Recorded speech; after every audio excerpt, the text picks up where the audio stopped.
मेरे को अति आनंद हुआ है, मेरा पुत्र महान भगवत भक्त हुआ है, मेरे ध्रुव की लोग कथा करेंगे तब मेरा भी नाम लेंगे, सुनीति माँ का पुत्रवती युवती जग सोई रघुवर भगत जासु सुत।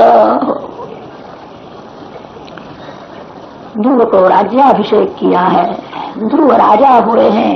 फिर तो उत्तानपाद राजा ने विचार किया घर में रहना अच्छा नहीं है, राजमहल छोड़ करके भगवान के लिए वन में जाते। बड़े बड़े राजा लोग राजमहल छोड़ करके भगवान के लिए वन में जाते। आजकल के लोग तो भगवान को छोड़ करके वनवा में बैठे रहते हैं, घर छोड़ने की इच्छा ही नहीं होती। राजमहल का त्याग किया है। सुनीति ने देखा है मेरे पतिदेव वन में जाते हैं, अब घर में रहना ठीक नहीं है। उसके लिए सुख के दिवस आए थे, उसका पुत्र महान राजा हुआ था, घर में रहता नहीं, पतिदेव के पीछे पीछे वन में जाती है। ध्रुव जी का लग्न हुआ है, ध्रुव जी के यहाँ 2 बालक हुए, कल्प और वत्सर। ध्रुव जी का भाई उत्तम एक बार जंगल में शिकार करने के लिए गया था, यक्ष गंधर्वों के साथ युद्ध हुआ, युद्ध में उत्तम का मरण हुआ है। ध्रुव जी युद्ध करने के लिए जाते हैं, स्वयंभू मनु ध्रुव जी को समझाते हैं वैष्णव कभी वेर नहीं करते, बेटा तू महान भगवत भक्त है, तू युद्ध करे इसके योग्य नहीं है। आयुष पूरा होता है तो मरण के लिए कुछ निमित्त हो जाए, युद्ध करना है नहीं। यक्ष गंधर्वों को वंदन किया है, सभी ने आशीर्वाद दिए हैं। ध्रुव जी पुत्र को गादी में बैठा करके बद्रिक आश्रम में गंगा किनारे आए। गंगा जी मुक्ति देती है। ऋषिकेश से स्वर्गाश्रम में जाओ तो मार्ग में जगह आती है जहाँ ध्रुव जी महाराज बैठे। ध्रुव नारायण का वहां मंदिर है। आज भी बड़ा भारी एक चमत्कार है, ध्रुवाश्रम में गंगा जी अति शांत है। ऋषिकेश से ऊपर जाओ तो कहीं गंगा जी शांत है ऐसा दर्शन होता ही नहीं है। अति वेग में गंगा मैया दौड़ती है, कमर तक जल में खड़े होकर के स्नान करने की हिम्मत नहीं होती, अति वेग है। ध्रुव जी के भक्ति में विघ्न न आवे, विक्षेप न होवे, इसलिए गंगा जी ने मौन धारण किया। ध्रुवाश्रम में गंगा जी अति शांत है, आज भी शांत है। ऋषिकेश से ऊपर जाओ कोई ठिकाने गंगा जी शांत है ऐसा दर्शन होता ही नहीं है। ध्रुवाश्रम में गंगा जी अति शांत। ध्रुव जी के लिए मौन धारण किया है। ध्रुव जी की भक्ति बहुत बढ़ गई है। अब ध्रुव जी के बिना भगवान को भी वैकुंठ में अच्छा नहीं लगता। मेरा ध्रुव वैकुंठ में आवे, विमान भेजा है। गंगा किनारे जितने संत थे सभी को साष्टांग प्रणाम, सभी ने आशीर्वाद दिया है। विमान के पास आए हैं, उस समय मृत्युदेव ने ध्रुव जी के सन्मुख मस्तक नमाया है। एक चरण मृत्यु के मस्तक ऊपर रखा है। मृत्यु मूल निपनं दत्वा आरोहाद्भुतं ग्रहम्। विमान में जाते हैं, स्थूल शरीर, सूक्ष्म शरीर, कारण शरीर, तीनों शरीरों का त्याग कर दिया। भक्ति में कैसी शक्ति है, भगवान के भक्त मृत्यु के मस्तक ऊपर चरण रखते हैं। विमान में बैठे हैं, जय जयकार हुआ है, सभी को आश्चर्य हुआ भक्ति में कैसी शक्ति है। गुरु जी विमान में बैठ करके वैकुंठ धाम में जाते, सभी को तो आनंद हुआ। जब नारद जी ने सुना ध्रुव जी वैकुंठ में गए, नारद जी को थोड़ा बुरा लगा। मेरा शिष्य मृत्यु के मस्तक ऊपर पांव रखता है, दिव्य स्वरूप धारण करके वैकुंठ में जाता है, शिष्य तो भगवान के धाम में गया, गुरु जी तो इधर उधर घूम रहे हैं, अभी मेरे लिए विवाद नहीं आता। मैंने कथाएं बहुत की, ध्रुव के जैसी भक्ति नहीं की। भोजन की बातें करने से तृप्ति नहीं होती है, भोजन की बातें सुनने से तृप्ति नहीं होती है, भोजन करने से तृप्ति होती है। मैंने कथाएं तो बहुत की, ध्रुव की जैसी मैंने भक्ति नहीं की। नारद जी के मन में विचार आया है अब मैं कथा नहीं करूं, एकांत में बैठ करके भक्ति करूं। नारद जी जहां जाते हैं वहां प्रेम से ध्रुव चरित्र की ही कथा करते। नारद जी ध्रुव चरित्र की कथा बहुत विवेक से करते हैं। कथा में कभी ऐसा नहीं बोलते हैं ध्रुव मेरा शिष्य है, मैं उसका गुरु हूं, ऐसा नहीं। मेरा शिष्य मेरे से श्रेष्ठ है। मैं कैसा कहूं मैं ध्रुव का गुरु हूं। मेरा शिष्य ध्रुव मृत्यु के मस्तक ऊपर पांव रख के वैकुंठ धाम में। नारद जी महाराज तो कथा में सुनीति मां की ही बहुत प्रशंसा करते। सुनीति मां महान पतिव्रता है, उसके पति में कैसा भाव, इसलिए उसका पुत्र महान भगवत भक्त हुआ है। नूनम सुनीते पतिदेवताया, सुनीति मां की ही प्रशंसा करते हैं। सुनीति मां ने अपने पुत्र को समझा करके भगवान के लिए वन में भेजा था। वन में जाने के बाद उसको एक संत का दर्शन हुआ था। नारद जी ऐसा नहीं बोलते, मैं मिला था, उसको एक साधु मिले थे। कृतार्थ धन्य है सुनीति माता को, उसका भगवान में कैसा विश्वास है। अपने 5 वर्ष के प्यारे पुत्र को समझा करके वन में भेज, भगवान के लिए वन में भेजा। आजकल की माताएं तो बालकों को रुपया दे करके सिनेमा देखने को भेजती है। सिनेमा देखना तेरा कल्याण हो जाएगा। खराब चित्र देखने से आंख बिगड़ती है, मन बिगड़ता है, जीवन बिगड़ जाता है। सिनेमा वाले को तो पैसा ही कमाना है, ऐसे खराब चित्र बताते हैं देखने वाले का जीवन बिगड़ जाए। खराब चित्र मन में आने के बाद जल्दी निकलते नहीं। भक्ति का अर्थ यह है भगवान का स्वरूप हृदय में स्थिर करना है। संसार के चित्रों को मन में से निकालना ही पड़ेगा। धन्य है सुनीति माता को। एक बार नारद जी महाराज घूमते हुए कच्छ प्रांत में गए हैं। सत्रेदायक प्रचेतसा, कच्छ प्रांत में नारायण सरोवर है, वहां प्रचेताओं ने बड़ा भारी यज्ञ किया था, जिस यज्ञ में देश देश में से अनेक संत महात्मा आए थे, बड़े बड़े राजा लोग आए थे। उस यज्ञ में नारद जी महाराज भी गए थे। प्रचेताओं के यज्ञ में संत सभा में नारद जी ने ध्रुव चरित्र की कथा सुनाई थी। विदुर जी जो कथा आपको मैंने सुनाई, नारद जी ने विचार किया नारायण सरोवर अति सात्विक भूमि है, यहां बैठ करके मैं ध्रुव जी के जैसी मैं भक्ति करूंगा, आप कथा करने के लिए नहीं जाऊंगा। नारद जी महाराज वहां विराजमान है। नारायण सरोवर अति सात्विक दिव्य भूमि है, जो भूमि हृदय को पवित्र करती है। भूमि की असर मन के ऊपर होती है। सात्विक भूमि में हृदय जल्दी पिघलता है। सात्विक भूमि में सात्विक भाव जागता है, मन में खराब विचार नहीं आता, मन शांत हो जाता है। नारद जी महाराज नारायण सरोवर में पवित्र भूमि में एकांत में बैठ करके नारायण का ध्यान करते हैं। कृष्ण हरे कृष्ण कृष्ण कृष्ण हरे हरे।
कृष्ण कृष्ण हरे हरे।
सरस्वत्यै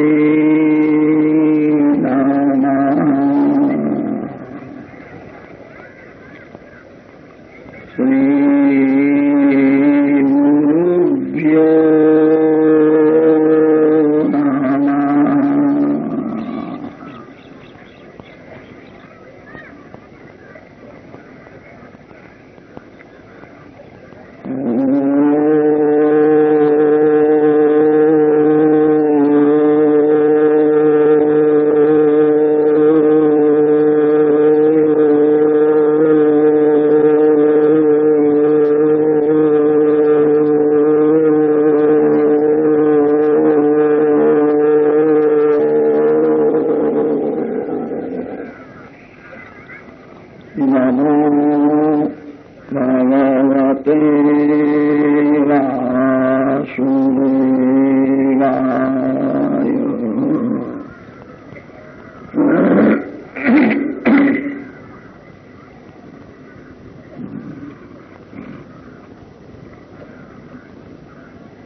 श्रीशुकवाच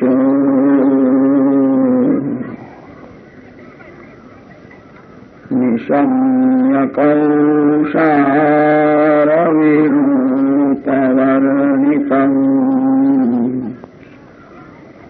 ध्रुवस्य वैकुण्ठपदाभिरोहणम् प्रबुद्धभावो भगवत्यधोक्षणे प्रष्टुं पुनस्तं विदुरः प्रचक्रमे।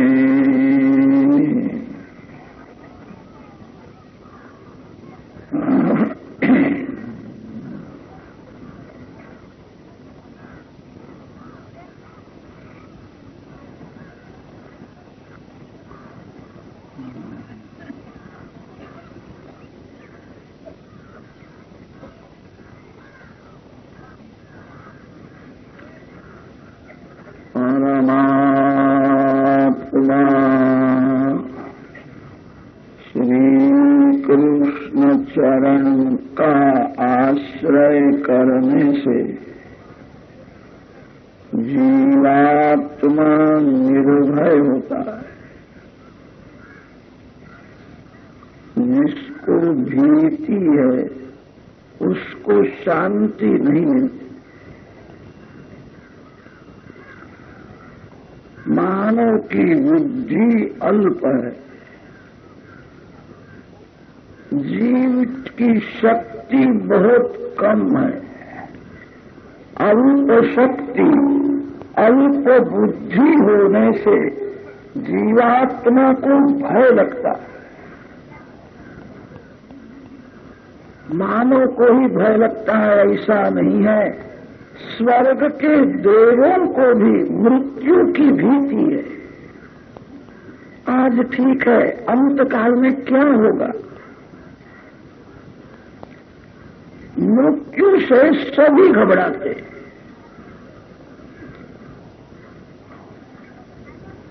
काल के काल भगवान नारायण है। वेदों में वर्णन आया है काल भगवान का नौकर है। जगत काल के अधीन है और काल भगवान के अधीन है। भगवान काल के मालिक है। भगवान को किसी भी जीव का हिसाब देखने की इच्छा होती है तो भगवान अपने नौकर काल को हुक्म करते हैं, उसको पकड़ करके ले आओ, उसका हिसाब देखना है। मरण का अर्थ होता है भगवान को हिसाब बताने का पवित्र दिवस ही मरण है। भगवान ने आपको जो दिया है उसका हिसाब भगवान मांगेंगे। कोई गरीब को भगवान ऐसा नहीं पूछते कि तू अन्नदान क्यों नहीं करता था। भगवान जानते हैं मैंने उसको दिया नहीं था। गरीब को भगवान पूछते हैं, मैंने तेरे को धन ज्यादा नहीं दिया था, मन तो दिया था नहीं। धन देने में भगवान थोड़ी विषमता करते हैं। भगवान ने सभी को मौन समान दिया है। मैंने तेरे को आंख दी थी, आंख का तुमने क्या किया? भगवान ने जो दिया है उसका दुरुपयोग करना ही पाप है। भगवान ने जो आपको दिया है उसका सदुपयोग करना ही पुण्य है। अंतकाल में जीव को भय लगता है, मैंने बहुत पाप किया है, अब मेरे को सजा होने वाली है। जीव घबराता है, सभी को भय लगता है। परमात्मा के साथ प्रेम करो। भगवान काल के मालिक है। जो मालिक के साथ प्रेम करता है उसको नौकर त्रास नहीं देता। काल तो भगवान का नौकर है। यस्य ब्रह्मज क्षत्रंच उभे भवत ओदनः मृत्यु यस्य उपसेचनम। भगवान काल के मालिक है। परमात्मा के साथ प्रेम कर। एक दिन ऐसा आवेगा संसार का संबंध छोड़ना ही पड़ेगा। जीव का जगत के साथ संबंध सच्चा नहीं है। जीव का किसी स्त्री के साथ, किसी पुरुष के साथ संबंध सच्चा नहीं है। जीव का ईश्वर के साथ ही संबंध सच्चा है। जन्म से कोई जीव पति नहीं है, जन्म से कोई भी जीव पत्नी नहीं है। पति पत्नी का संबंध व्यवहार दृष्टि से सत्य है, तत्व दृष्टि से विचार करने पर सत्य नहीं है। मरने के बाद कोई पति नहीं, कोई पत्नी नहीं। पत्नी का मरण हो जावे तो पति जीवित होने पर भी वो पति नहीं माना जाता है। पत्नी होवे तो ही पति है, पति होवे तो ही पत्नी है। पिता पुत्र का संबंध, पति पत्नी का संबंध व्यवहार दृष्टि से सत्य है, तत्व दृष्टि से जीव का ईश्वर के साथ ही संबंध सच्चा है। जन्म से जीव ईश्वर का है और मरने के बाद भी जीव ईश्वर का ही रहता है।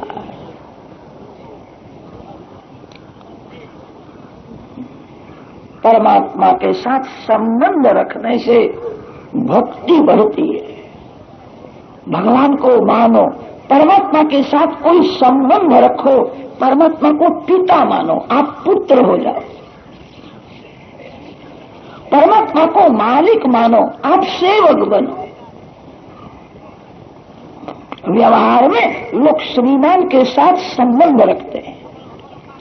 मन में एक लोभ होता है, श्रीमान के साथ स्नेह रखने से पैसा मिलता है, पैसा मिलेगा। द्रव्य के लोभ से मानव श्रीमान के साथ स्नेह करता है। श्रीमान आपको पैसा देगा, श्रीमान शांति कहां से देगा? श्रीमान लोगों के पास पैसा तो है, सुख भोगते हैं, उनका मन अशांत रहता है। परमात्मा के साथ संबंध रखो, पैसा मिलेगा और शांति भी मिलेगी। अंतकाल में काम में आएगा। गुरु जी ने संबंध रखा है, भगवान मेरे पिता है, मैं उनका बालक हूं। बड़े बड़े ज्ञानी संत ज्ञान का अभिमान छोड़ करके अज्ञान बालक जैसे हो जाते हैं। पांडित्यम निर्विद्य बाल्येन तिष्ठासेत्। भगवान मेरे पिता है, मैं उनका अज्ञान बालक हूं। जो पुत्र बहुत पढ़ा लिखा है उसकी चिंता माता पिता को नहीं होती है। बहुत पढ़ा है, कमाएगा, खाएगा। जो कुछ पढ़ा नहीं है, जो मूर्ख है, जो केवल माता पिता के आधार से ही जीवित है, ऐसे अज्ञान बालक की चिंता माता पिता को ज्यादा होती है। संत ज्ञान का अभिमान छोड़ देते हैं। अज्ञान बालक के जैसा संतों का स्वभाव होता है। मैं भगवान का अज्ञान बालक हूं। माता पिता के आधार से ही बालक जीवित रहता है। माता पिता को एक क्षण भूलता नहीं है। परमात्मा को पिता मानो, आप बालक बनो। कितने संत ऐसे होते हैं भगवान को पति मानते हैं, मैं भगवान की सखी हूं। परमात्मा के साथ खेलना है, अब किसी स्त्री के साथ खेलना नहीं है, किसी पुरुष के साथ खेलना नहीं है। संसार का अनेक बार अनुभव हुआ है, संसार में सार नहीं है, अब भगवान के साथ खेलना। भगवान मेरे पति है, मैं उनकी सखी हूं, गोपी हूं। गीता जी के 7वें अध्याय में वर्णन आता है, जीव स्त्री है, कोई भी जीव पुरुष नहीं हो सकता। जीव परमात्मा की परा प्रकृति है, इसीलिए सभी जीव स्त्री है। शास्त्रों में स्त्री का लक्षण बताया है, स्त्री उसको कहते हैं जो परतंत्र है, वही स्त्री है, और जो स्वतंत्र है वही पुरुष है। कोई भी जीव स्वतंत्र नहीं हो सकता, जीव काम के अधीन है। बहुत से लोगों को ऐसी इच्छा है, मेरे को कभी क्रोध आवे नहीं, क्रोध आ जाता है। कितने लोग अपने को स्वतंत्र समझ करके अक्कड़ में चलते हैं, मैं स्वतंत्र हूं, मेरे को कहने वाला पूछने वाला कौन है। भूल है, कलयुग का मानव तो एक तुच्छ वस्तु का भी गुलाम हो गया। पान तंबाकू के बिना चलता ही नहीं है। बहुत से लोग पान खाकर के कथा में आते हैं, कितने लोग सुपारी खाते हैं, ऐसा समझते हैं मुख में होवे तो थोड़ा थोड़ा रस निकले ठीक रहता है, मजा है। कथा में तो भक्ति रस लेने के लिए जाना है। कलयुग का मानव एक तुच्छ वस्तु का गुलाम हो गया, कहां स्वतंत्र है। जो जितेंद्रिय है वही स्वतंत्र है, जो परमात्मा के अधीन रहता है वही स्वतंत्र है। जीव परतंत्र है, इसीलिए जीव स्त्री है। जो स्वतंत्र है वही पुरुष है, और जो परतंत्र है वही स्त्री है। शास्त्रों ने स्त्री का लक्षण बताया है, स्त्री उसको कहते हैं जिसको भय लगता है वो स्त्री है, जो निर्भय है वही पुरुष है। मृत्यु से सब डरते हैं, सभी को मृत्यु का भय है, इसलिए सभी जीव स्त्री रूप है। सबके पिता परमात्मा है, सबके पति भगवान है। कितने संत भगवान को पति मानते हैं, पिता मानते हैं। परमात्मा के साथ संबंध रखने से स्नेह बढ़ता है। गांव में बहुत से लोगों को बुखार आता होगा, आप सभी के यहाँ देखने के लिए नहीं जाते। जिसका आपका कोई संबंध है उसको बुखार आवे तो आप देखने के लिए जाते। भक्ति बढ़े, ऐसी इच्छा हो तो भगवान के साथ कोई संबंध रखो। एक दिन संसार का संबंध छोड़ना ही पड़ेगा। संसार का संबंध छोड़ने का समय आता है, जीव को भय लगता है, अब मेरे साथ कोई नहीं है, मैं अकेला जाने वाला हूं। जिसको मैं मानता था यह मेरा है, वो मेरे साथ में आने वाला नहीं है। आप जिसको मानते हो यह मेरा है, वो आपको छोड़ करके जाने वाला है, आप उसको छोड़ करके जाने वाले। परमात्मा के साथ जीव का संबंध सच्चा है। भगवान जीव के साथ सर्वकाल रहते हैं। कोई भी जीव आपके साथ सर्वकाल रहने को तैयार नहीं है। आप जिसको ऐसा मानते हो खास मेरा है, बहुत मेरे से प्रेम रखता है, वो आपके साथ रहने को तैयार नहीं है। कोई जीव 24 घंटे आपके साथ रहने के लिए तैयार नहीं होता है। जीव जीव को छोड़ करके जाता है। मां को अपना बच्चा बहुत प्यारा लगता है, पुत्र में मां की प्रीति तो है, पर 24 घंटे मां पुत्र के साथ रहने को तैयार नहीं है।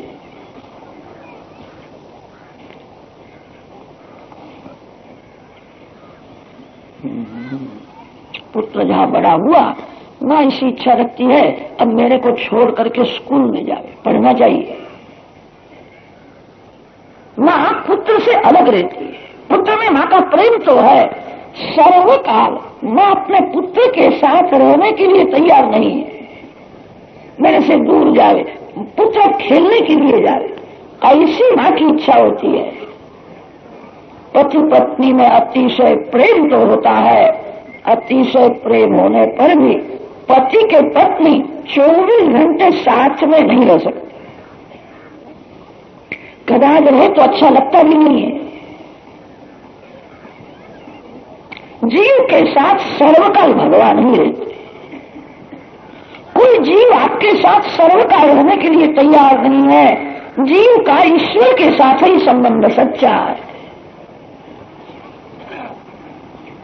जो छोड़ करके जाने वाला है उसके पीछे मानव पड़ता है, और जो सर्वकाल साथ में रहते हैं वो भगवान को भूल जाता है।